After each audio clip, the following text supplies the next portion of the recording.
Olá! Hoje a gente vai dar uma olhada num material bem interessante que recebemos. É uma análise que coloca, assim, lado a lado, duas formas de ver o mundo que parecem eh, totalmente opostas. Sim, é um contraste curioso. De um lado, a gente tem os ensinamentos de Jesus Cristo, né? Focados na ética, no amor. Exato. No que ele chamava de reino de Deus. Quer dizer, valores como amor sem condições, servir ao próximo, humildade, justiça divina. Algo que vai além do poder aqui deste mundo, sabe? E do outro lado? Do outro, as tais leis do poder, que são baseadas no trabalho do Robert Greene. São mais um apanhado de táticas da história, bem pragmáticas, focadas só em como ganhar, manter e usar o poder aqui na Terra mesmo. Ah, entendi. Muitas vezes são estratégias que não ligam muito para a moral, são calculistas, às vezes até manipuladoras. Parece água e óleo mesmo, né? Não se misturam e a análise que a gente está usando levanta uma questão que, confesso, me deixou pensando. Qual seria? Por que alguém que tenta seguir Jesus, que falou tanto sobre não se apegar ao poder do mundo, iria querer estudar essas táticas de poder, de manipulação? Qual o sentido disso? Olha, a perspectiva que o material traz é interessante. Diz que conhecer essas táticas serve por discernimento. Discernimento. Como assim? A ideia é que, para viver no mundo real, né, sem ser passado para trás ou manipulado, ajuda a entender como essas dinâmicas de poder funcionam na prática. Faz sentido. Tem até uma referência bíblica de João 17 que fala sobre estar no mundo, mas não ser do mundo.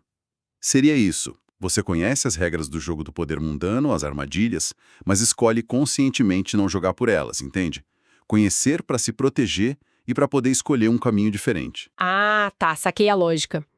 Então o objetivo aqui não é tentar misturar as coisas ou dizer que uma é melhor que a outra para ter sucesso no mundo, Não, de jeito nenhum. mas sim entender as diferenças enormes de propósito, de método, de resultado final. Certo. Exatamente. É entender esses dois reinos, por assim dizer. E acho que a gente pode começar por um ponto bem claro onde essa diferença aparece. A questão da aparência e da reputação. Boa. Como as leis do poder veem isso? Para elas, gerenciar a imagem, a percepção que os outros têm de você é fundamental. Não é só vaidade, é estratégia pura. A imagem é uma ferramenta de poder. E como isso compara com o que Jesus ensinou? A análise cita umas leis específicas, né? Tipo aquela não ofusque o brilho do mestre. O que seria isso? Na prática, significa que para você subir na vida, ganhar pontos com o chefe, digamos assim, é bom fazer ele parecer mais esperto, mais capaz. Mesmo que você tenha que esconder um pouco o seu próprio brilho, sabe? Tipo puxar o saco estrategicamente. É, uma forma de se promover sem parecer que está se promovendo. E isso, claro, bate de frente com o que Jesus falou sobre servir e ser humilde. Lá em Mateus 20, ele diz algo como: quem quiser ser importante, que seja servo. O foco não é agradar o mestre humano para se dar bem, mas servir os outros e dar glória a Deus. A validação vem de outro lugar, né? Entendi. E tem outra lei que parece ir na direção totalmente oposta. Chame a atenção a qualquer custo. Isso soa muito diferente do que Jesus disse sobre fazer o bem discretamente. É quase o oposto perfeito. Jesus, principalmente lá em Mateus 6, ensina a fazer as boas ações, dar esmola, orar, jejuar, meio que escondido. Sem alarde, né? Exato. A recompensa que se busca não é o aplauso das pessoas na hora, mas a aprovação de Deus. Já a lei do poder, que é o holofote de qualquer jeito, porque a atenção é poder. São motivações totalmente invertidas. Uma que é a glória aqui e agora. E a outra busca uma conexão mais profunda com o divino. Isso. E a reputação em si tem uma lei que diz: defenda sua reputação com a própria vida. Jesus via a reputação como algo tão vital assim? Olha, a visão que a gente tira dos ensinos de Jesus é que a reputação, claro, tem seu valor. Provérbios fala que um bom nome vale mais que riquezas, né? Sim, lembro disso. Mas não é o principal. A prioridade total é o caráter, a integridade lá dentro, diante de Deus. Jesus fala que a árvore boa dá fruto bom, né? A ideia é parecida. Se o caráter é bom, as ações vão ser boas. E, talvez, a boa reputação venha como consequência. Ah, então a reputação seria um reflexo. Exato. Um reflexo da ação de Deus na vida da pessoa, não um troféu pessoal para ser defendido com unhas e dentes. O foco está na essência e não só na casca, digamos assim. Entendi. Então, resumindo esse ponto, as leis do poder focam em controlar a imagem para ganhar vantagem, buscando validação nos outros. Isso. Enquanto Jesus diz que o que importa mesmo é o caráter, a realidade interior, buscando a validação em Deus. E a reputação, se vier, é lucro. É uma inversão total de prioridades. Exatamente, uma inversão total. E essa diferença fica ainda mais, gritante quando a gente entra no próximo tema. Manipulação e engano. Aí as leis do poder entram num terreno ético bem mais escorregadio. Muitas vezes, elas acabam validando a dissimulação, sabe? Explorar a fraqueza dos outros como ferramenta. Nossa, isso me lembra da lei oculte suas intenções. Imagina conviver com gente pensando assim o tempo todo. Deve ser um desgaste. Com certeza. E a ética de Jesus bate de frente com isso. Essa tática de esconder o jogo para manipular, para levar vantagem, é o oposto do que ele pregou sobre ser transparente e sincero. Tem alguma passagem específica sobre isso? Tem sim. Em Mateus 5,37 ele diz claro que o seu sim seja sim e o seu não, não. O que passar disso vem do maligno. É um chamado para ser direto, honesto. E tem mais, né? Jesus disse, eu sou o caminho, a verdade e a vida. Se ele é a própria verdade, então qualquer mentirinha ou engano calculado já fica incompatível com seguir ele, concorda? Com certeza. E a análise menciona uma tática ainda mais sutil. Use honestidade seletiva para desarmar. Como assim? Usar um pingo de verdade para ganhar confiança e depois enganar. É isso mesmo. É visto como uma manipulação mais, digamos, sofisticada. A honestidade vira só uma ferramenta, uma isca para baixar a guarda da pessoa. Puxa! Isso contrasta demais com a visão de Jesus, onde a verdade é um valor absoluto, não algo que você usa em doses pequenas para enganar melhor. Agora, uma das leis que mais me chocou comparando as duas visões foi não confie nos amigos e use os inimigos. Isso parece destruir a ideia de amizade, de relacionamento. Sem dúvida. Essa lei mostra uma visão muito, muito cínica das pessoas. Amigos são vistos como perigosos, porque podem ter inveja e te trair. Já os inimigos... esses seriam mais previsíveis e você poderia usá-los. Que horror. É o oposto total do mandamento principal de Jesus, amar. E não só o próximo, mas ir além. Amar os inimigos, orar por quem te persegue. Lembra de Mateus 5? Lembro, sim. É radical. Totalmente. Onde a lei do poder vê cálculo utilidade, Jesus vê um chamado para amor que se sacrifica para reconciliação, mesmo onde parece impossível. Não tem espaço para usar a gente nessa ética. E a responsabilidade pelos próprios atos. A fonte cita a lei de manter as mãos limpas usando bodes expiatórios. Como isso se encaixa, ou melhor, como isso não se encaixa na visão cristã? Não se encaixa de jeito nenhum. Essa lei é sobre tirar o corpo fora, achar alguém para levar a culpa pelos seus erros, pelas suas decisões ruins. É autopreservação pura. E a visão bíblica? Enfatiza a responsabilidade pessoal. Gálatas 6 diz que cada um levará a sua própria carga. O caminho não é fugir da culpa, mas olhar para ela, assumir a responsabilidade, buscar se arrepender e, se der, consertar o estrago. Tá ficando bem claro, né? Manipulação, engano, usar as pessoas, nada disso combina com a ética da verdade e do amor de Jesus. Vamos pro próximo ponto de conflito, estratégia e controle. Vamos lá. Aqui, as leis do poder focam muito em como você se posiciona para controlar os outros, as situações, muitas vezes criando dependência ou eliminando quem atrapalha. Tipo, a lei mantém as pessoas dependentes de você. Criar uma situação onde o outro precisa de você para tudo parece uma forma de controle bem forte. Exatamente. O objetivo é se tornar indispensável. Seja porque você tem um conhecimento que ninguém mais tem, ou recursos, ou faz favores. Aí você garante a influência. E uma lealdade meio forçada, né? E o contraponto cristão? É quase o inverso. É o princípio da liberdade em Cristo. Gálatas 5 diz, foi para a liberdade que Cristo nos libertou. O objetivo não é prender as pessoas a você, mas sim ajudar elas a serem livres, a crescerem e a dependerem só de Deus. É dar poder, não controlar. Entendi. E tem outra lei de impacto fortíssimo. Aniquile totalmente o inimigo. Não basta banhar, tem que destruir. Essa talvez seja a oposição mais clara ao Evangelho. O poder do mundo quer eliminar qualquer ameaça, qualquer oposição. É a lógica da sobrevivência, do domínio a todo custo. E o poder do reino de Deus? Como Jesus ensinou, se manifesta no perdão, na busca pela reconciliação. Lembra que Jesus liga o perdão que a gente dá ao perdão que a gente recebe de Deus? Lá em Mateus 6? Sim, sim. Então, aniquilar o inimigo é negar a essência da mensagem de restauração, de graça. Faz todo sentido. E a estratégia de faça as pessoas virem até você. Ficar esperando que os outros te procurem em vez de ir até eles. A ideia por trás disso é criar uma aura de poder, de desejo, sabe? Fazer os outros virem atrás, te colocarem num pedestal, de certa forma. E qual o contraste com Jesus? Contraste total com a ordem que Jesus deu na Grande Comissão, em Mateus 28. Vão e façam discípulos. A dinâmica cristã é de ir ao encontro, é ativa, é servir, compartilhar.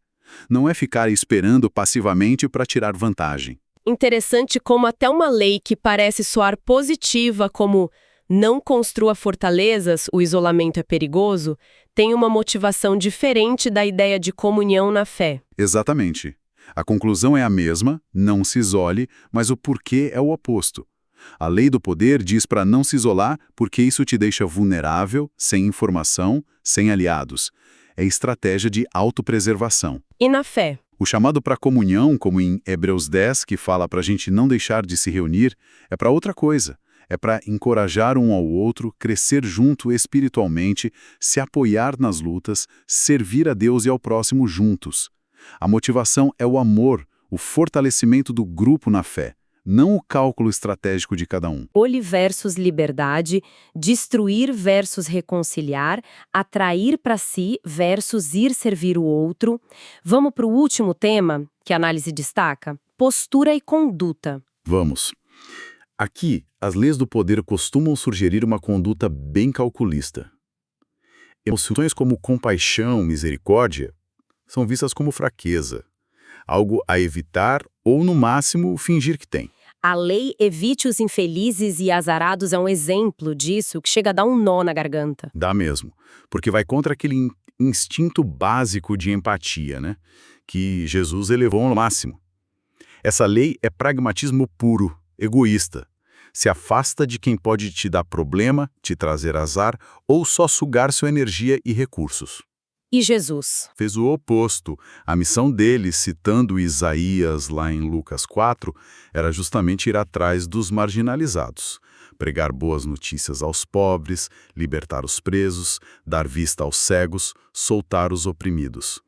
Misericórdia e compaixão não eram fraqueza, eram o centro da ação dele. Chocante a diferença. E a lei vença por suas atitudes, não por discussões.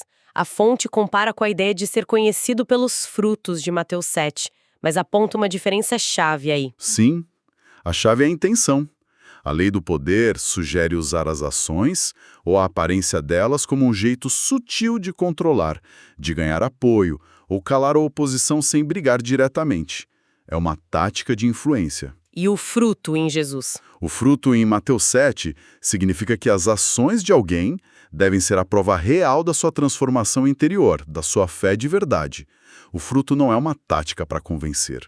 É a evidência de uma realidade espiritual, entende? Entendi. É a autenticidade versus a estratégia. Outra lei que chama atenção: pense como quiser, mas comporte-se como os outros. Uma defesa da conformidade social. Exato. É uma estratégia para se camuflar, para não ter atrito, para ficar seguro no meio da multidão. E isso bate de frente com o chamado de Jesus para os seguidores serem sal da terra e luz do mundo, lá em Mateus 5. Ah, sim. A ideia não é se misturar e sumir no meio dos outros, mas ser uma influência diferente, positiva, que transforma, que mostra um padrão ético que contrasta com o mundo. Se conformar, nesse caso, seria perder o propósito. E por último, não ultrapasse a meta. Aprenda a parar. Isso até parece bom senso, né? Mas a análise vê um contraste aí também. O contraste está no porquê parar. A prudência dessa lei do poder vem do medo. Medo de causar inveja, de arrumar mais inimigos, de perder o que já conquistou. É se limitar para manter o poder que já tem aqui no mundo. E o princípio cristão? O que mais se aproxima seria o contentamento, que Paulo fala em Filipenses 4. Aprendi a viver contente em toda situação. Mas esse contentamento não vem do medo de perder poder na terra. Vem da suficiência que se encontra em Cristo. E o foco está numa recompensa eterna, que vai além daqui. A parada não é por medo, mas por confiança e por um propósito maior. Uau! Essa comparação desenha mesmo dois mundos muito diferentes. Fica claro que são lógicas de vida, quase sistemas operacionais totalmente distintos. Sem dúvida. A fonte resume bem essa diferença crucial. O poder do mundo, descrito nas leis do poder, opera no finito, depende das circunstâncias, é focado no eu, né? Busca a própria glória, controle, benefício, e usa muito a manipulação, o engano, a falta de ética como ferramenta. E o poder do reino, ensinado por Jesus. E é apresentado como algo baseado em princípios eternos, divinos. O foco é em Deus e no próximo. Glória de Deus, serviço, justiça, amor. E as estratégias, se podemos chamar assim, são radicalmente outras. Amor, verdade, humildade, serviço, sacrifício. E isso volta para a nossa pergunta lá do começo. Por que, então, estudar essas leis do poder mundano? Pois é, a perspectiva da fonte é clara. Conhecer isso funciona como um mapa das táticas do adversário, ou simplesmente das dinâmicas comuns do mundo. Não é um manual para seguir, de jeito nenhum. É mais uma ferramenta para entender. Exato. Uma ferramenta de discernimento. Ajuda a gente a reconhecer essas estratégias, quando elas aparecem por aí, no trabalho, na política, até nos relacionamentos, para não cair nelas e, mais importante, para poder escolher conscientemente agir segundo a ética de Cristo. Então, o paradoxo é que entender como funciona o poder pelo poder pode, na verdade, fortalecer a decisão de não jogar esse jogo, de escolher outro caminho. Exatamente essa a ideia. A análise sugere que viver pelos princípios de Jesus, amor, perdão, verdade, serviço, já é por si só um ato radical que vai contra a corrente. Uma contracultura, né? Isso. E que essa postura, que pode parecer fraca para os padrões das leis do poder, na verdade tem uma influência, um impacto muito mais profundo e duradouro. A escolha final que o material destaca é essa. A gente pode viver neste mundo, sabendo como ele funciona, conhecendo as dinâmicas de poder, mas escolhendo não ser governado por elas. Isso deixa mesmo a gente com o que pensar. Depois de explorar essas duas formas tão opostas de encarar as relações humanas, a busca por influência... Fica a pergunta no ar, né?